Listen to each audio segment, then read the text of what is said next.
On the program this morning, we're talking with entrepreneurs, and we're talking amongst ourselves. We have entrepreneurs amongst our midst here, but we're going to talk now with Bob Greenup from Business Networking International, the largest referral-based business networking organisation on the planet, offering members the opportunity to share ideas, contacts, and most importantly, business leads, replaced with qualified referrals. Business networking groups meet in the Sydney CBD and in the suburbs, and the Executive Director of the Sydney CBD is Bob Greenup, and he joins us online now. Good morning, Bob. Good morning, Andrew. How are you? Yeah, good. But in the studio here, Steve, Narelle, myself, and David Peach with us. Good morning, Bob. It's David here. How are you? Good morning, Dave. How are you going? Very well, thank you. Thanks for agreeing to come on the show this morning. We've been talking about entrepreneurs this morning, and as a member of BNI, I decided it would be good to get you on the show and just tell our listeners a little bit about what BNI does and what it offers its members. Yep, they're not a problem at all. Look, basically, entrepreneurs are pretty busy people, and they're really sort of inspired about growing a real presence in the marketplace. But one of the things they really hate is cold calling. I think we can all relate to that. So one of the things that we do in BNI is give them warm referrals for hot business, I guess you might say. So giving them an opportunity to get a structured approach to getting ongoing referrals, which is a great way to actually get introduced to business opportunities as opposed to making cold calls. The other thing is that I find that entrepreneurs, because they tend to be sort of obviously smaller businesses when they're getting going particularly, they don't really find a good way to actually structure a regular portion of their time to marketing. It's not something that they feel comfortable with allocating time to. So when they get involved with BNI, we meet weekly, and those weekly meetings are compulsory, so you have to show up 90% of the time. So it forces them to put in a structured approach to making sure they've got marketing happening in their business, which obviously gets great results. We did $27 million last year in business amongst 14 groups, so it's a pretty significant sort of outcome. And the other thing that we find is that because they tend to be, the very nature of entrepreneurs is they tend to be working on their own, one of the things that they do have trouble with is connecting with a broader community to get advice and resources that might help them grow their business. And we find by putting them into BNI chapters, which are effectively, there's only one member per category, they're in a group of resources or trusted people where they can get advice every week if they need it in terms of ideas and inspiration on how they might be able to structure and grow their business.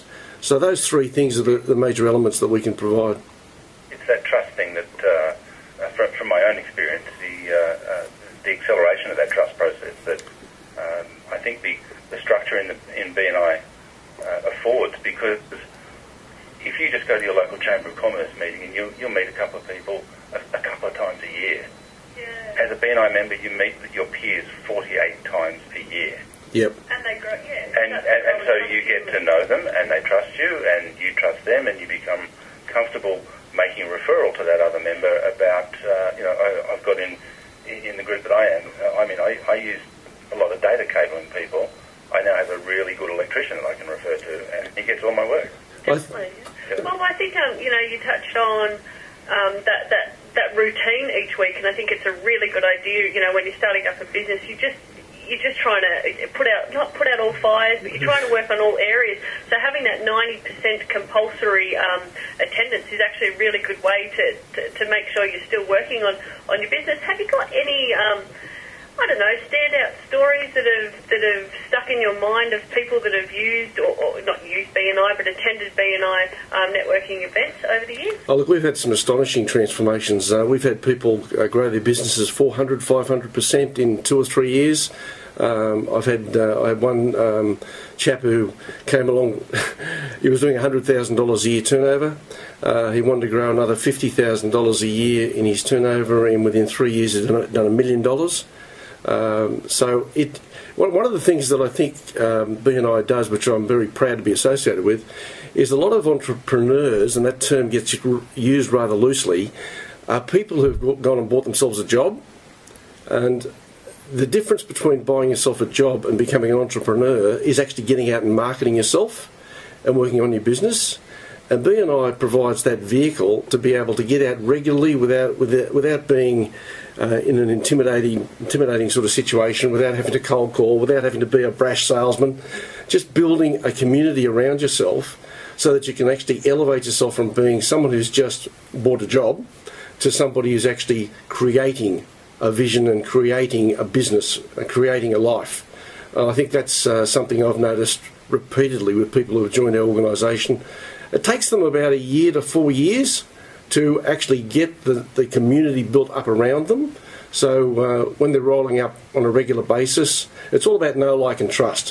When you know, like and trust people, you want to refer them and you want to actually give them opportunities and help them grow their business.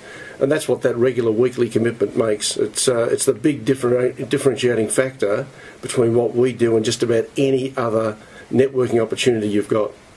Bob, do you find that a lot of entrepreneurs and a lot of business people start off or innately are introverts or extroverts? More inclined to being an extrovert or an introvert? Look, there's a couple of different types. The type that we tend to attract tend to be, oddly enough, introverts, because they're not the ones who want to sort of get out there and yell to the world.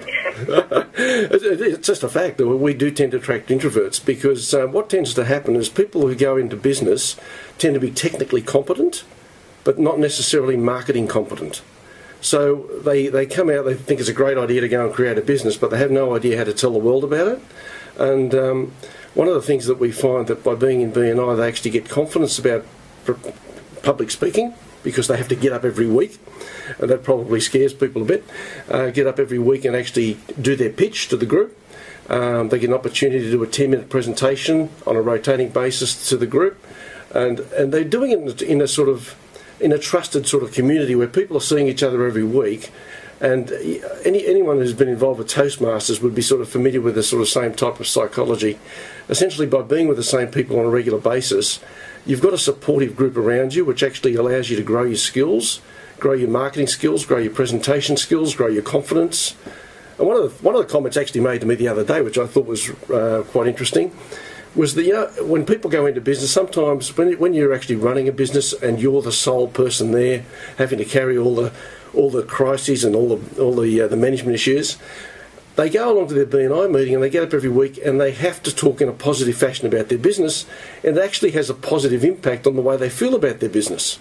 So they get other people who actually get to know their business and they talk positively about their business, and it actually is sort of self-fulfilling.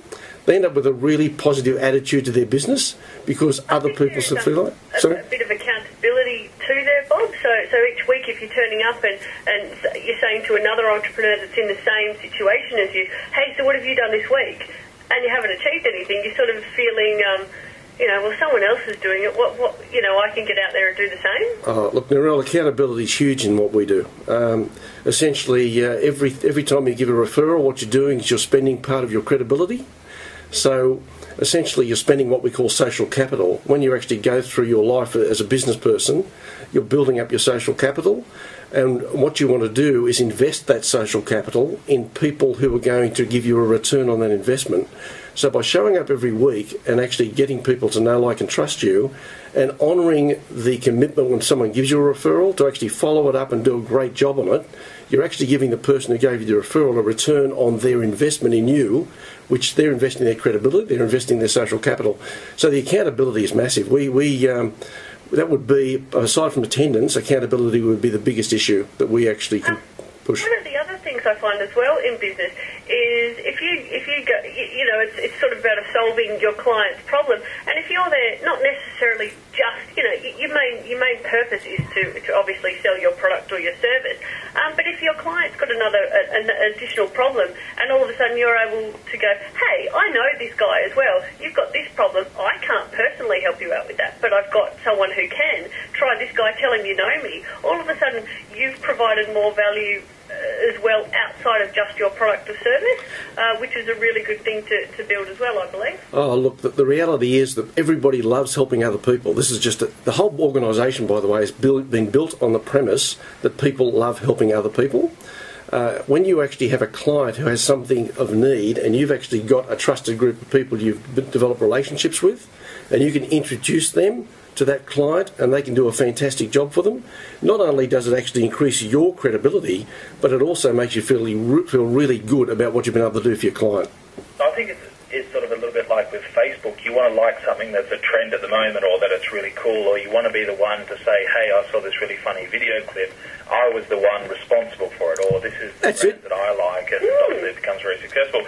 And so it's sort of about being the one, the sort of source of, the really good sort of... the go-to guy. Yeah, kind of the go-to guy. Yeah. And so I think that also applies to the people as well. So if they meet a really great guy and they go, wow, he's a really great guy, oh my God, I've done so much business with him, he's just terrific, then it's sort of credibility on you.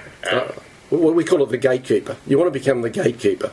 Essentially, somebody gets to know you as a gatekeeper to all sorts of resources, contacts, networks. If you need to know somebody, just give that fellow a call, like David or myself, and we'll actually find the person who'll actually look after you.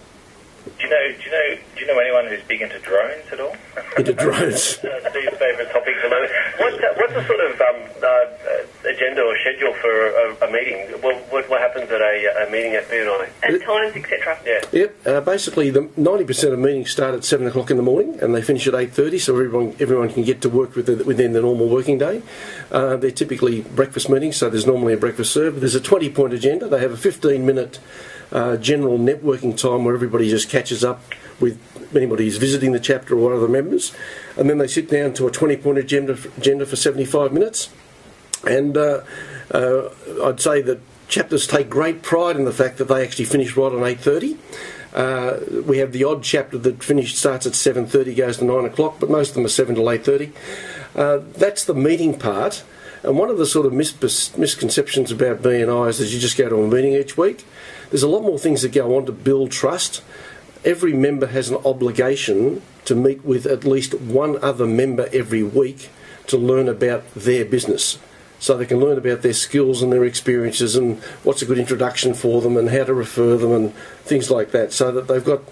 And if you think about that logically, there's a lot more work going on outside the meeting than there is inside the meeting. The meeting is really just a place to come in and check in with each other once a week, and we call it like a trade show at ours. It's basically everyone is there with their shingle up for the morning, but the real work happens offline. David, do you find that you achieve more in the day after going to one of these meetings? Thursday morning's always a big shock out for me. I sort of come out of there clicking the heels and off. Ready to go. Definitely. I could see how that could happen. Just like all the people listening to business on the beach. Bob, how can people get involved with BNI if it's something interesting? Yeah, look, if you go to www.bni.com.au, that's probably the best starting point. Just go there and you can find our contact details on that website, bni.com.au. It's not easy to get into chapters, I've got to tell you. There are about 40 chapters in Sydney, and there's only one category per member. So all the financial planners listening, there's probably 5,000 financial planners out there, but there's only 40 seats in Sydney, and they're very, very hard to get into a chapter in some of those really popular spots. If you're in that industry, they wander off to less successful. No, there is another way in. Basically, we build, in my particular region, we build between 4 and 6 new chapters every year. So essentially, people in those very popular industries usually approach us about building a chapter around their business, so they can always start their own chapter with our assistance. So we need motivated people to do that. It's a fair bit of work, just like starting any new business. But once it's up and running, it's like the orchard that just keeps on bearing fruit all the time. You end up with this long-term strategy in place, which helps you grow your business for decades. So, Bob, we'll also pop BNI's information on our Facebook site today, so if any listeners missed any of the details, they can just go directly there as well and find the connection to your site. That'd be great. Thank you very much, Narelle. Thank you. All right, well, thanks for talking with us. It's been very interesting. We're talking with Bob Greenup there from BNI. Thanks, Bob. Thank you, Andrew. Bye for now.